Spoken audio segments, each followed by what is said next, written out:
বন্ধুরা, আবার চলে আসলাম আরেকটি মহাভারতের গল্প নিয়ে। এই গল্পটির নাম হলো নল দময়ন্তীর প্রেম গাথা।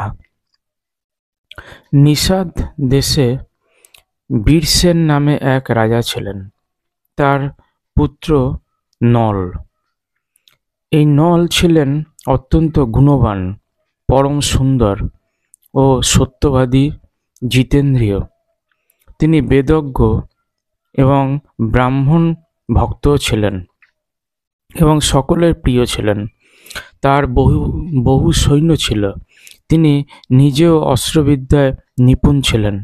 তিনি বীর যোদ্ধা, প্রবল পরাক্রমীও ছিলেন। তবে তার একটু পাশা খেলার শখ ছিল। সেই সময় বিদর্ভ দেশে ভীমক নামে এক রাজা ছিলেন। তিনিও নলের ন্যায় সর্বগুণ সম্পন্ন এবং পরাক্রমী ছিলেন। তিনি দমন ঋষিকে প্রসন্ন করে 4টি সন্তান লাভ করেছিলেন। 3 পুত্র, 1 কন্যা। পুত্রদের নাম ছিল দম, দান্ত, দমন, আর কন্যার নাম ছিল দময়ন্তী। দময়ন্তী লক্ষ্মীর মতো রূপ গুণ সম্পন্না ছিলেন। দেবতা এবং যক্ষদের মধ্যেও এমন সুন্দরী কন্যা আর ছিল না। সেই সময় যত লোক বিদর্ভ থেকে নিষাদ দেশে আসতেন, নলের কাছে দময়ন্তীর রূপগুণের বর্ণনা করতেন। নিষাদ দেশ থেকে যারা বিদর্ভে যেতেন, তারাও দময়ন্তীর কাছে রাজা নলের রূপগুণ ও পবিত্র চরিত্রের বর্ণনা করতেন। এর ফলে উভয়ের মধ্যেই উভয়ের প্রতি একটা প্রেম অনুরাগ তৈরি হয়। একদিন রাজা নল তার মহল সংক্রান্ত উদ্যানে কয়েকটি হাঁস দেখেন। একটি হাঁসকে ধরে ফেললেন এবং হাঁসটি বলল, মহারাজ, আপনি ছেড়ে দিন। আমরা দময়ন্তীর কাছে গিয়ে আপনার গুণের এমন প্রশংসা করব যে তিনি অবশ্যই আপনাকে স্বামীরূপে মেনে নেবেন। নল হাঁসটিকে ছেড়ে দিলেন এবং হাঁসটি উড়ে বিদর্ভ দেশে গেল। দময়ন্তী হাঁসকে দেখে খুব খুশি হলেন এবং হাঁসেদের ধরার জন্য পিছন পিছন দৌড়তে লাগলেন। দময়ন্তী যে হাঁসটির পিছনে দৌড়াচ্ছিলেন সে বলে, ওহে দময়ন্তী, নিষাদ দেশে নল নামে এক রাজা আছেন। তিনি অশ্বিনী কুমারের মতো সুন্দর। তার ন্যায় সুন্দর পুরুষ মানুষের মধ্যে আর দেখা যায় না, যেন মূর্তিমান কামদেব। তুমি তার পত্নী হলে তোমার জন্ম ও রূপ দুইই সফল হবে। আমরা দেবতা, গন্ধর্ব, মানুষ, সর্প এবং রাক্ষসদের মধ্যে ঘুরে দেখেছি, নলের মতো সুন্দর পুরুষ আর কোথাও নেই। তুমি যেমন নারীদের মধ্যে রত্ন, তেমনি নল পুরুষদের মধ্যে ভূষণ। দময়ন্তী হংসের মুখে রাজা নলের কীর্তি শুনে তার প্রেমে পড়লেন। তার প্রেম এত প্রবল হলো যে তিনি দিনরাত তার কথাই ভাবতে লাগলেন। ভাবতে ভাবতে তার গাত্রবর্ণ কালো হয়ে গেল এবং তিনি রোগা হয়ে গেলেন। সখীরা তার মনোবল এবং মনোভাব দেখে বিদর্ভ রাজকে জানালেন যে আপনার কন্যা অসুস্থ হয়ে পড়েছেন। রাজা ভীমক কন্যাকে নিয়ে খুব চিন্তায় পড়লেন। পরে স্থির করলেন যে তার কন্যাকে তিনি বিবাহ দেবেন একটি স্বয়ংবর সভা করে। দেশ বিদেশের থেকে রাজারা হাতি, ঘোড়া, রথের ধ্বনিতে পৃথিবী মুখরিত করে নানা সাজসজ্জায় সজ্জিত হয়ে বিদর্ভে আসতে লাগলেন। ভীমক সকলের আদর আপ্যায়নের উপযুক্ত ব্যবস্থা করেছিলেন। দেবর্ষি নারদ এবং পর্বতের মাধ্যমে দেবতারাও দময়ন্তীর স্বয়ংবর সভার সংবাদ পেলেন। দেবতারা স্বর্গ থেকে আসার সময় দেখলেন কামদেবের ন্যায় রূপবান নল দময়ন্তীর স্বয়ংবর সভায় যাচ্ছেন। দেবতারা চমৎকৃত হলেন, তারা নলকে চিনতে পারলেন। তারা তাদের বিমান দাঁড় করিয়ে নিচে নেমে বললেন, রাজেন্দ্র নল, আপনি অত্যন্ত সত্যবতী, আপনি আমাদের সাহায্য করার জন্য দূত হয়ে যান। নল সত্যপূর্বক প্রতিজ্ঞা করে বললেন, যাব। ইন্দ্র বললেন, আমরা দেবতা, আমি ইন্দ্র, এরা অগ্নি, বরুণ এবং যম। আমরা দময়ন্তীর জন্যই এখানে এসেছি। আপনি আমাদের দূত হয়ে দময়ন্তীর কাছে গিয়ে বলুন যে ইন্দ্র, বরুণ, অগ্নি আর যম দেবতা তোমাকে বিবাহ করতে চান। এদের মধ্যে যে কোনো একজনকে তুমি প্রতিরূপে স্বীকার করো। নল তখন দুই হাত জোর করে বললেন, দেবরাজ, ওখানে আপনাদের এবং আমার যাওয়ার উদ্দেশ্য একই, সুতরাং আপনাদের আমাকে দূত করে পাঠানো উচিত নয়।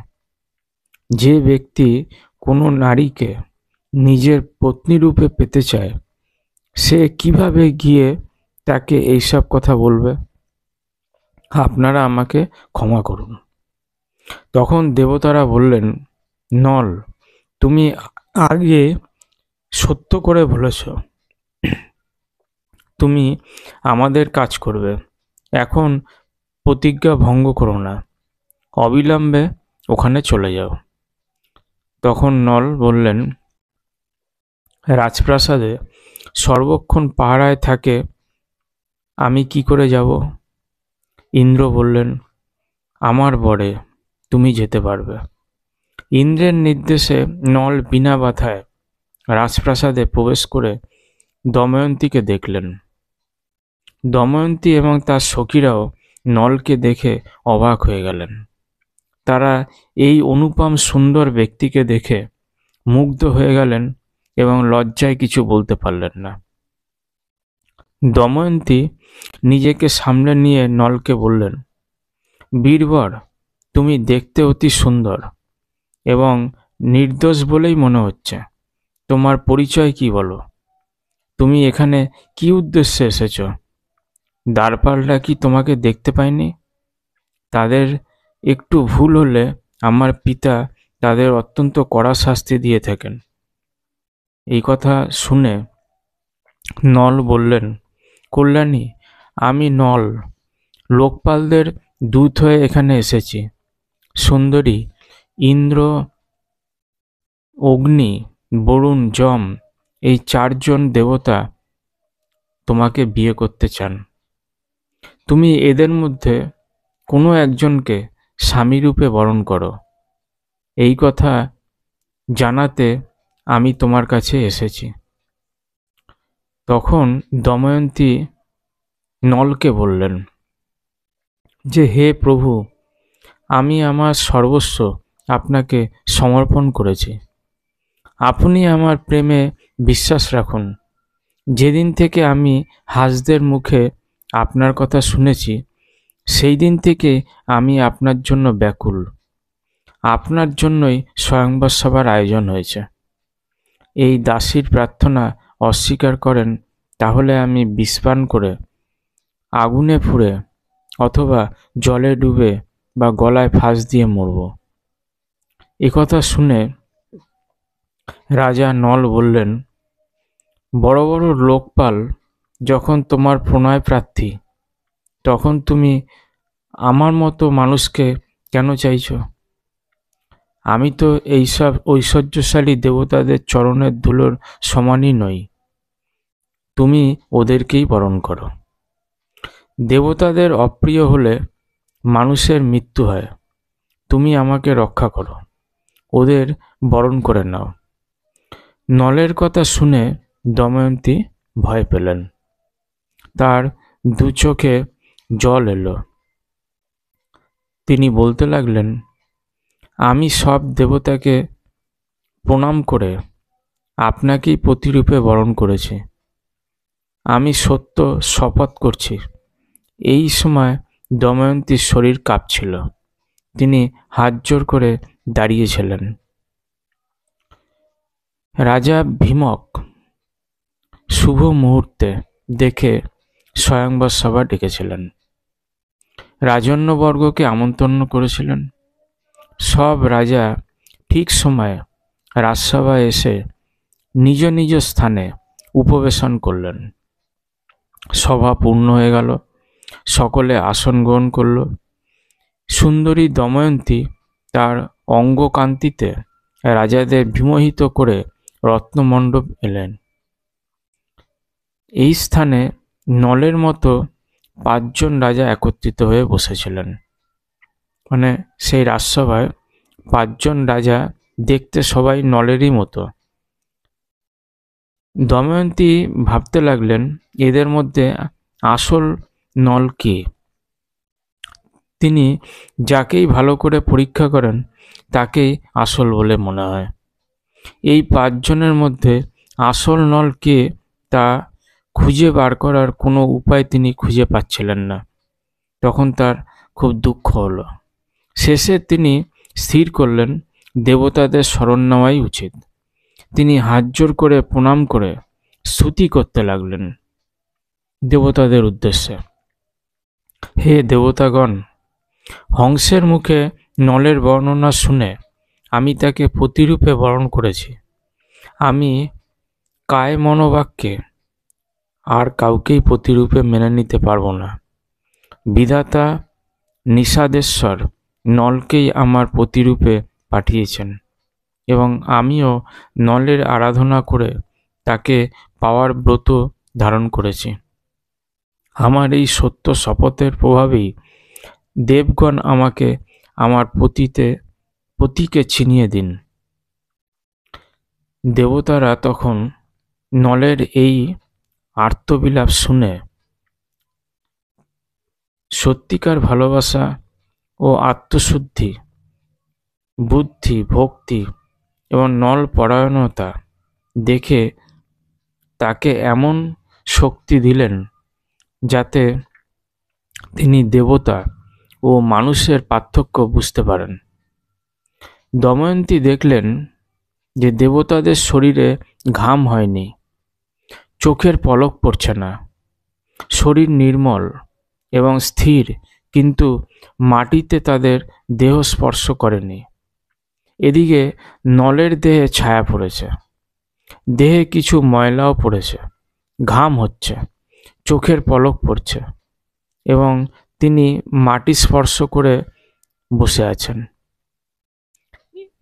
দময়ন্তী এই লক্ষণগুলো দেখলেন দেবতাদের আর নলকে। এই দুই পার্থক্য দেখে বুঝতে পারলেন যে আসল নল কে, এবং তিনি চিনে ফেললেন। তখন দেবতা এবং মহর্ষিগণ বললেন, সাধু সাধু। এবং নল আর দময়ন্তীর সেখানেই বিবাহ হলো এবং বিবাহ দিলেন